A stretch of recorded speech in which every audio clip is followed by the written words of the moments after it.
আসসালামু আলাইকুম, কেমন আছেন সবাই? আশা করি ভালো আছেন। দেশ এবং দেশের বাইরে থেকে প্রবাসের ভাই বোনের প্রতি সালাম। আসলে কিছুদিন আগে আমার এই দলেহা চাষির নিয়ে একটা ভিডিও দিছিলাম।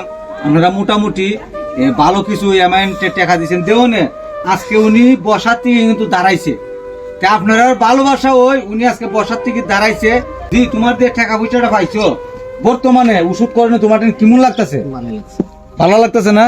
তো তুমি কো দু একটা কথা যে সবাই আমার যে টাকা পয়সাইছেন আমি দোয়া করি আসো বিষয়। বাবা আমার তো টাকা পয়সা দিছই, আমি সবার জন্য দোয়া করি। ওষুধ খাই আল্লাহ বালা করছে, সুস্থ করছে। আসলে দর্শক এই জির ভিডিওটা কিন্তু প্রথম দিছিলাম, দেওয়াতে আপনারা ভালো একটা ভালোবাসা দিচ্ছেন। আর কিছুদিন আগে আরো আমাদের এই যে বই নুনুফার লাগে ভিডিও করছি, ভালোবাসা দিচ্ছেন, যেটা আসলে প্রকাশ করার মতন না। ধন্যবাদ সবাইকে। দেশ এবং দেশের বাহির থেকে প্রবাসের ভাই বোনের প্রতি সালাম। আসসালামু আলাইকুম।